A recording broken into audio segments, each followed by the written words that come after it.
This past year, she celebrated her 104th birthday and is looking forward to many more.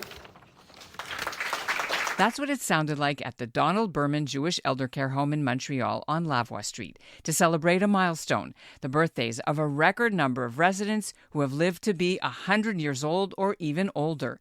There are 22 of these super seniors. There were actually supposed to be 23, but one passed away before the event. Most of the centenarians are women, 16 of them. There are 6 men. The youngest turns 100 in a few days, and the oldest, Bella Bernstein, turned 104 in June. Bernstein was born in 1919 in Poland. Her family came to Montreal when she was a toddler. She's the daughter of the late Rabbi Joseph Kravitz, who served as a rabbi and cantor at the city's old B'nai Jacob synagogue on Fairmount after the First World War until 1941. That congregation later became the Hever Kadisha synagogue on Clanranald. Bella has outlived her husband Archie, all 6 of her brothers and sisters, and she also lost a granddaughter. But she credits her long life to having a positive attitude despite hardships. I had plenty of sad things happen, but you have to get over it. Otherwise, people don't want to talk to you. I'm Ellin Bessner, and this is what Jewish Canada sounds like for Wednesday, September the 13th, 2023. Welcome to the CJN Daily, a podcast of the Canadian Jewish News, sponsored by Metropia.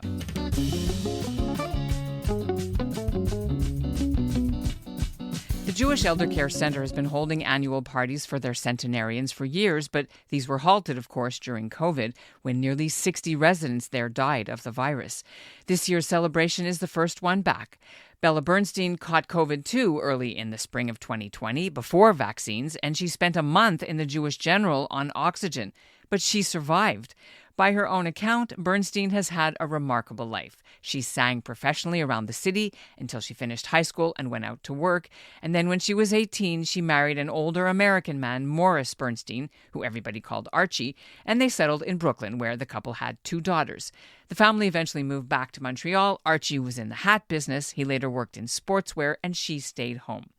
After he was diagnosed with Parkinson's in his 60s, she looked after him until he died, and then she enrolled in continuing education courses at McGill at the age of 76 and studied philosophy and art and ethics, and that continued well into her 90s. She also took up painting and singing lessons.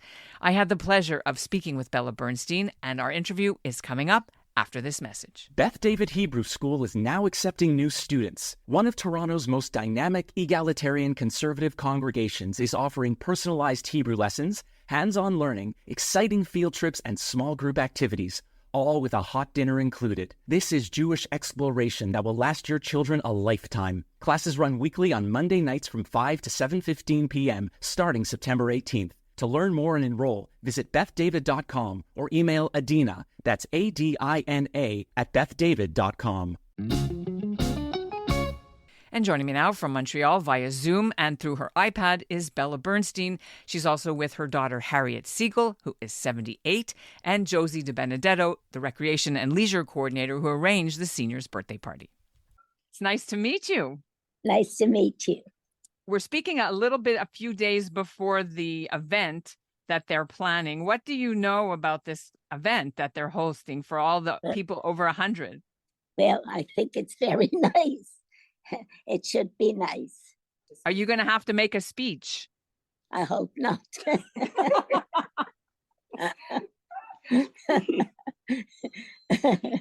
If I have to, I'll have to, but I hope. Who's with you at the moment? Who's here with you? My daughter. Come and say hello. I want to say hello. Hi. I'm Harriet Segal, Bella's daughter. It's very nice to meet you, Harriet. I'm so happy because you could help me with some of this afterwards. Sure. You live in Montreal? I do. And Mrs. Bernstein, who's coming to the party on Sunday? Do you know if you have your family is coming? Yes. Well, my 2 daughters will come. My son-in-law, and I don't know who else. And a friend. And some friends. Now, your actual birthday was in June, correct? Yes. What's the date? June the 9th. June the 9th. And So this is just like extra bonus, extra gravy for you, I right? my mother said I was born in Shavuos on a holiday. Yeah, that's how they did it, right? They didn't know from the That's right. Canadian dates. Right. I wanted to ask you about how your life is there during, what's your day-to-day routine when you get an ordinary day for you? Can you describe what your day is like? Well, I have my breakfast, and I like to, well, if I have somewhere to go, I go. If I stay home, I watch TV, I read. I love reading. I love music. And Music, mommy. and then I call my two daughters to say hello, or they call me. And sometimes I see a friend, but not often. And the recreation. And are you able to go out by yourself, or are you living with a wheelchair with Well, assistance? up to now, I was going out myself, but I think at this age, I like to go with somebody to make sure I don't fall. Right. And where do you usually go? What do you go to, the Cumming Center or school? What are you doing? No, I don't go to the Cumming Center, but I took classes at McGill. I took for senior. I went back to school. You didn't finish high school, right? You finished grade 11, I think you finished, right? Yes. But you didn't have a chance to go on to university. So No, I didn't. I got married instead. what is it that you wanted to study when you decided to go back to McGill all those years ago? What interested you? I took philosophy, and I took Music. I took French. I wanted to learn more French, And you took and music, honey, music, philosophy, and I took psychology. music. I love music. Yeah, I was going to say, do you still sing? I still sing. Yes, I used to sing for an audience, for B'nai B'rith, for Pioneer Women, for Hadassah, for all the organizations. And what do you still like to sing now? I love all music. I even did opera. You were a soprano, I was told. Yes. And I had this singing teacher, Mr. Boivin, from the French Conservatoire. So when you do opera, you have to learn German, French, all the different Italian. Would you ever do Italian? Well, Italian is wonderful to sing. It's easy. The vowels, it's very easy to sing Italian. Who's your favorite Italian opera singer, or who was your favorite Italian opera singer? Pavarotti. And what's your favorite piece of opera to sing, or what was? Well, they're all my favorites, but one, the drinking song from La Traviata. Liviamo, liviamo negli eti calici che la bellezza infiora. That's my favorite. So Liviamo. you want to sing it with me? Do you want to sing it with me? Not exactly. Liviamo. Liviamo. She's on the right cue, eh? No, I'm bad. I'm a bad singer, not an opera singer. Now, when you turned 100, I read that your family wanted you to write your memoirs. And did that happen? Have you been doing that? No, but I should have, because I had a very interesting life. People would ask me to sing for different organizations. I didn't charge them, and I used to go for charity. It was charity for me.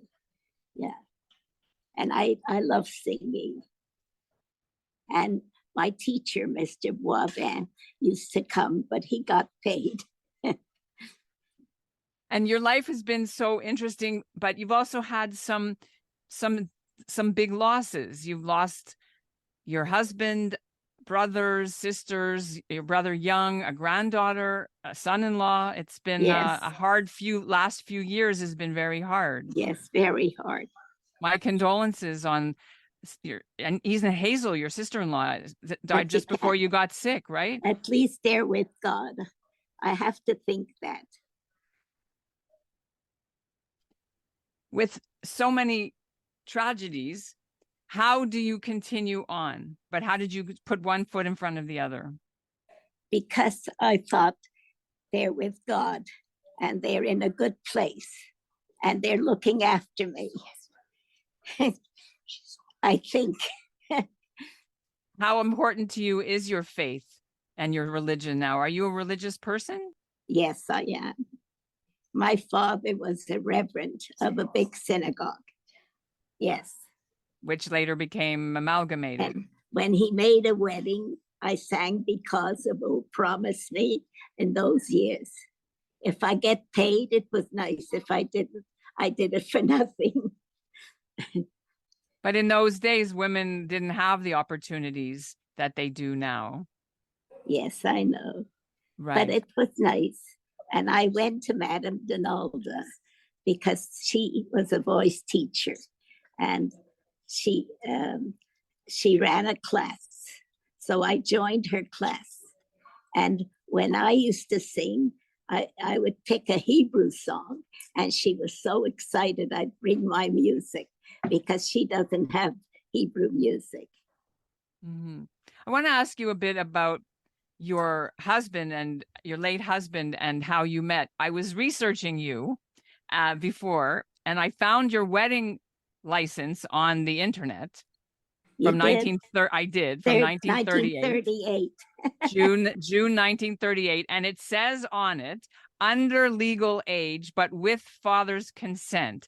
Tell me about that whole, how did you navigate being underage when you married? My father said, okay, he seems like a very nice man. Otherwise, and I have to meet the family first.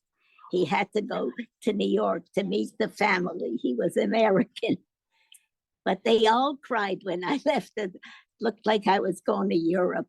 I went to United States. Now, Morris, you called Archie. How did that nickname happen? That's his brothers. He had brothers. There was a show about Archie on television, and they called him that. And he remained with that name. It's very funny.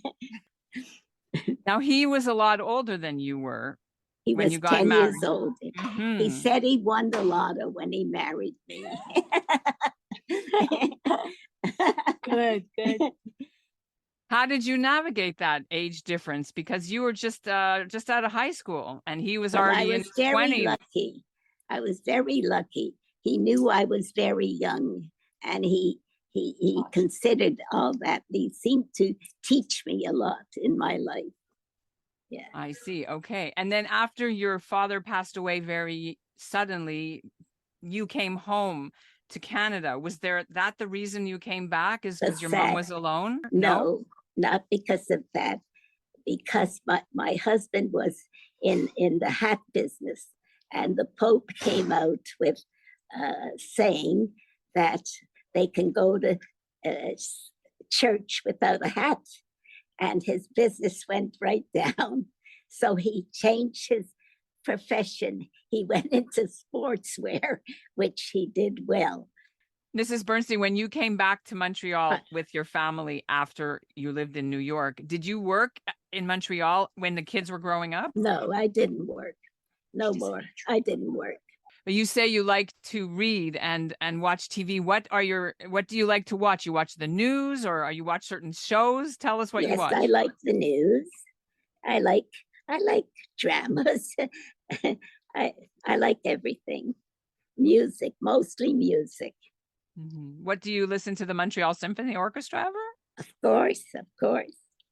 Oh, yes. I didn't miss that. Yeah.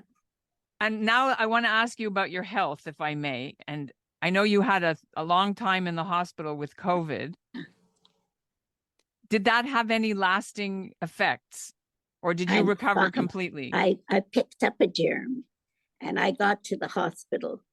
At that time, a lot of people were sick, and they were so excited because they gave me oxygen. And when I got well and I walked out of the hospital, they were applauding. I got well fast. Are you still having trouble because of that COVID, No, or you're okay? thank God, my health is good.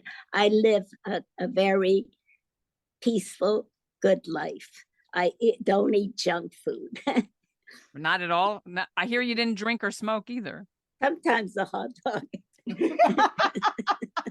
Say that again? Say that again? Sometimes a hot dog. Ah, a kosher hot dog. That's junk food.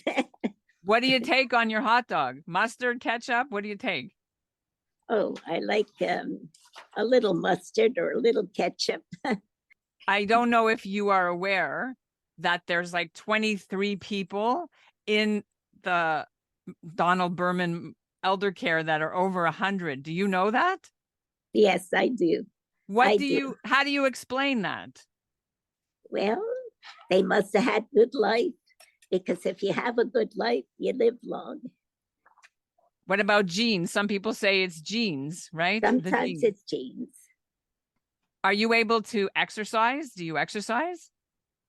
I used to walk my feet off. I lived on McDonald and I'd walk to Monkland and back. That was a big walk. You lived at the King David, I think. I was at the King David. Yes, it's true. I liked the King David. It was very nice. They had lovely Friday night services at the King David. Do you still go to services now? I love it. Love synagogue. We have the Onik Shabbat. The rabbi comes here Understood. sing Rab- Jewish songs. Yeah. And he likes to dance. So are you able to be friends with all the people in your where you're living now? Did you make friends here? Yes, I made some, not all, but I made some friends. Yeah. I have devoted children. I'm lucky. They come visit you. I must have done something right. A lot of people will be listening to this interview and wondering, what's the secret? And you said you had a good life. Is there other tips that you can give us? My secret is that I'm a happy person. I don't dwell on sad things. There's some people that complain for nothing, especially children that complain to parents. They never complain to children. And here you hear that a lot, complaining to children. And no wonder the children don't want to come around. You start complaining. So that's your secret. Don't complain and have a good outlook and get over tragedy, right? I read a lot. I'm a big reader. And I still have some friends from school yet. Really? Yeah. They're as old as you are. What school did you go to? They're my age. These are the ones from McGill, or these are from your high school? From high school, yeah. What high school did you go to? I was put to the Talmud Torah, but I said I don't want to learn just to read the Siddur. I want to have a good time. And the Volksschule was more to my father gave into it. He said he was so religious and everything. He said, you can go to the Volksschule. If you like it better, go to the Volksschule. Harriet, are you able to come over for a second so I can ask you a question? Your mother is 104. How do you explain this, that your mom is amazing? I think it's just amazing. I think it's just wonderful. I mean, here she has a daughter of 83 and I'm 78, and she has Kanahara. 9 great-grandchildren who adore her, and they come for Rosh Hashanah and for Passover. They all live out of town, but they're always visiting.